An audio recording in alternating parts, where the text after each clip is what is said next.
Greetings ladies and gentlemen, Jeremy Adrian here. Welcome back to the channel. Quick news update here for Star Wars The Old Republic. It's been a very long time since my last video about SWTOR, and I've been really curious about what's happening over there in SWTOR. The developers BioWare just had a live stream on Twitch to talk about an upcoming update, patch 5.10, Jedi Under Siege, which is bringing a bunch of new content in addition to improvements and all that stuff to the game that I found interesting. And I'm gonna say it right here, I haven't been playing SWTOR. In fact, the last time I logged in and actually played it, like really played it, was December 2016. So it's been about 2 years, and some of the stuff in this update is catered for existing players because a lot of the stuff that they talked about has already been teased in a development roadmap which they put out in September. So this live stream is just to go over these things in more detail. As for me specifically, I'm really interested in the new storyline coming up, so that's where we're going to be zooming into, but I'll also break down the other important bits as well to help players that are maybe like me, haven't played in a while, haven't kept up with news, and are interested to see if it's worth coming back to for this new update or not. As for existing players, you may already be up to date on everything that's just been talked about on that live stream, so feel free to let us know in the comments your thoughts in general.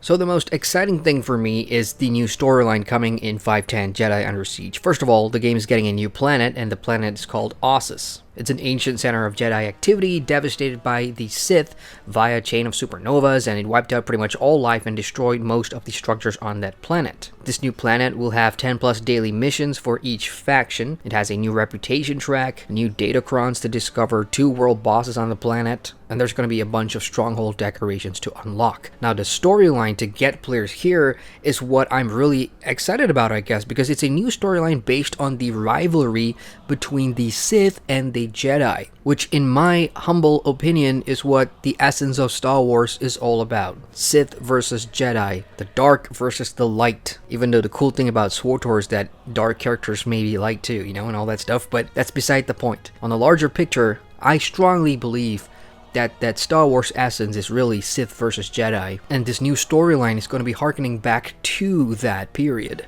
Now, while BioWare didn't spoil anything, a lot of the information that they put out on that stream, and I'll put a link to that stream in the description box below, is just really touching upon what can be done. So first of all, you can autocomplete the previous story to access Ossus and the new storyline as long as you're level 70. Now, I'm not sure what this is all about, because for me, I'm only level 65 or 66-ish. Haven't really finished any of the story missions and content over the last year or so. So what does that mean for me? Do I have to get back in and resub to the game and finish that? Or do I have to buy like a token in order to auto-complete that story? So that's where I'm kind of stuck, and I'm kind of relying on existing SWTOR players to help me out here. Because for something as good as this, I suppose, going back to Sith versus Jedi, you'd imagine a lot of former or ex-Star Wars The Old Republic players will be interested in this, and when they do come back to the game, everybody's going to be at various different levels of progression. So how then will they catch up to the new content? Additionally, for the Ossus storyline, there's going to be new alliance alerts, and this new thing, SWTOR and Loyalist, where if you sided with the opposite faction during the previous storyline, you will have the opportunity to become a double agent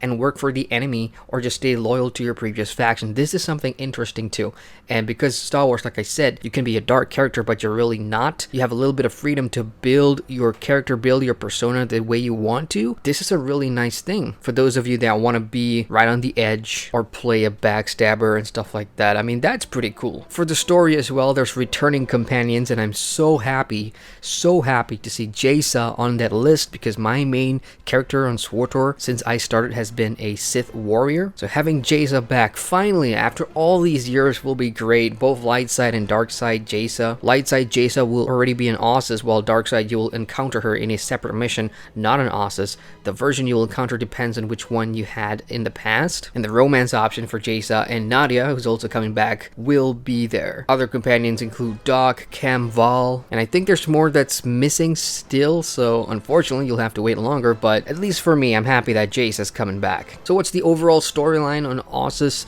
This may contain minor spoilers for those of you that don't want to know, get out of here. But if you don't mind, then hey, the planet is very remote and very unpleasant. A group of Jedi that survived Zakuul, which is the area on the planet of the previous couple of years following the Outlander storyline. A group of Jedi that survived Zakuul have traveled here and built a base on Ossus. They started a farm and a bunch of things to make the planet more hospitable for their group, and the Sith is not very happy about the Jedi doing this. And that's where that war between the Sith and Jedi starts on planet Ossus. So in short, the Empire characters will be recruited to take out the Jedi, while the Republic will be asked to help in that war. Now again, my feelings on this is I'm actually really excited about this. Sith versus Jedi, like I said, in my opinion, is the essence of SWTOR, and now I'm really curious about this. When is this all dropping? I don't believe, according to their stream, that the story will be on the PDS server, which is their test server, because they don't want to spoil anything. But in general, I think all the new content via the roadmap is supposed to drop sometime in December, so that could be a start. Use December as a baseline. What other new features and improvements are coming back for players that have been away for a while? This is pretty good to know, and it is the guild improvements. SWTOR now are going to be revamping their guild system to be something more in line with modern day MMOs that have guilds that have progression mechanics. So this is exactly what SWTOR is doing. Guilds moving forward after 5.10 will now gain levels, and guild XP is now earned based on your participation in conquests. What's all the guild levels and the guild XP for? It's for guild perks. These are temporary perks that are slotted via the guild ship, and perks will have this thing where they change every week. So for a few examples of guild perks, some of them give you higher XP gains guild-wide, more harvesting yields, more crafting conquest objectives. These are some of the examples given during the Twitch stream. How do you purchase these perks? You can get them via the new guild currency that's coming out, and credits as well. Guild currency can be earned from guild levels and conquests. Guilds in SWTOR will have a new guild landing page, so it's a new interface to show info in your guild at a glance, which is really handy.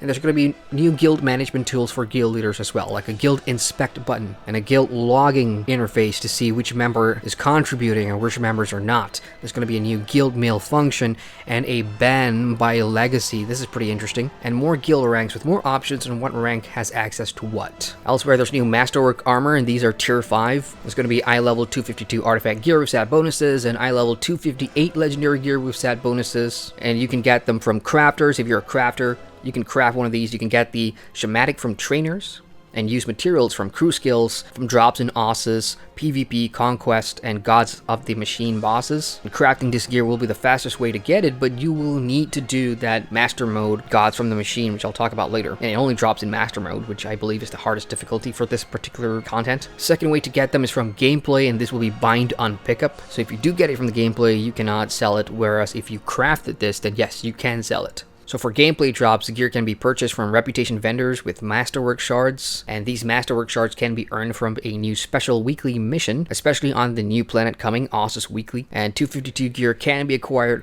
rarely from command crates at rank 300 and from the Ossus World Boss Weekly. So it seems that this new endgame gear, if I can call it that, because again, I'm not familiar, I've been away for quite some time. It seems BioWare are giving players more options on how to go about obtaining this gear based on feedback in the past. And finally, you heard me mention that Gods of the Machine Master Mode. I'm not familiar with what this is. Is this a dungeon? Is this a flashpoint? Is this a raid? First of all, Veteran Mode changes to Gods of the Machine. Veteran Mode difficulty will be reduced from Hardmare, and it's going to have its difficulty more in line with other veteran operations. And then there's Master Mode, which they didn't think they were going to do for this particular Gods of the Machine, but they went ahead and did it anyway. And I guess based on what they were saying, this is going to be some of the most challenging content they put out. So this is interesting for all you endgame runners, I suppose. And Master Mode for this Gods of the Machine is going to be on PTS likely this week or early next week. So that's the gist of all that BioWare's talked about in this week's Twitch stream, which is really expanding upon that roadmap that they put out in September, like I said. And for existing players, I don't know how you guys feel about this, but as sort of an outsider now, and I'm talking about myself here, looking back from the outside in, that story is really what's getting me excited about this. And I'm really curious to jump back in and see how the writing is progressed from being this Outlander character and how you're going to integrate back into either your Sith or your Jedi storyline and then have that little war going on, which really ups the stakes. And while it's not an expansion that I think a lot of players, former SWTOR players that have told me, you know, we haven't had a major content drop in years, a couple of years, and would rather like to see a big chunky expansion. A smaller update like this where a bunch of quality of life changes in addition to something exciting like going back to the Sith and Jedi storyline could reinvigorate the game in some ways. So here's my question to some of you guys watching. If you have played SWTOR in the past and have left it for whatever reason, is this enough to bring you back? Do you think SWTOR can make a comeback on the back of what they're doing currently currently, because some of the things that they have talked about, like revamping the guild features and bringing back a well-liked storyline, Sith versus Jedi, these are all positive steps in my opinion. And for me personally, depending on how easy it is to get back and get to where the current content is, I'm happy to jump in and check it out for myself. So let me know what you guys think in the comment section. Those of you that play SWTOR, is this overall good? Is it not what you're expecting? And is this enough for SWTOR to make a comeback? Hit the like button for more MMO news, and feel free to subscribe to the channel for more MMO content. Once again, I'm Adrian, and I thank you for watching. Hey folks, welcome to the end screen. Thank you very much for watching that video. If you want to watch more, you can click on the cards at the bottom here, and feel free to subscribe to the channel with the button down there, which will give you notifications on all my latest uploads. Later, Gator.